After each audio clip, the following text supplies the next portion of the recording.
دورية مشتركة ومنها سيمفونية رجاء حسن الشمالي. السلام عليكم.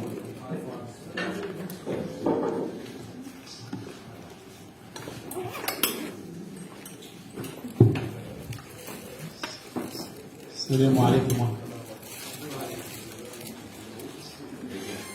سعدت بلقائكم جميعا. نص بعنوان سراب الروح.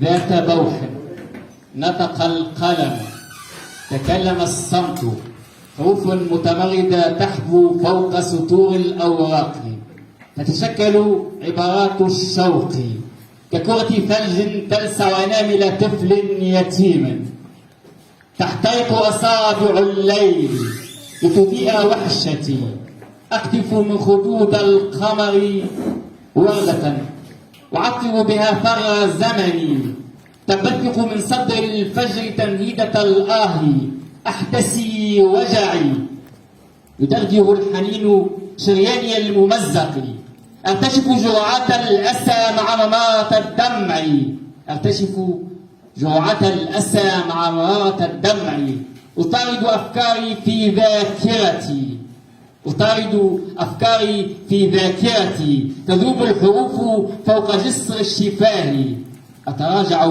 عن البوح وأعطر فمي بمسواك الصمت، بليت بعشق روحي والجسد ينتفض فوق فراش الموت، لمحت رهطا يحملون نعشي، لمحت رهطا يحملون نعشي والنسوة يلطمن الخدود، فيهن حسناء عيونها كالمها تنتحب تعاتب نفسها، فيهن حسناء عيونها كالمها تنتحب تعاتب نفسها، ودت لو بادرت بالبوح وأنهض مهرولا نحو نفسي أتفقد جسدي، وأنهض مهرولا نحو نفسي أتفقد جسدي، كان حلما مفزعا كابوسا من سرابا وغيوما ملبدة بالسحب. وشكرا.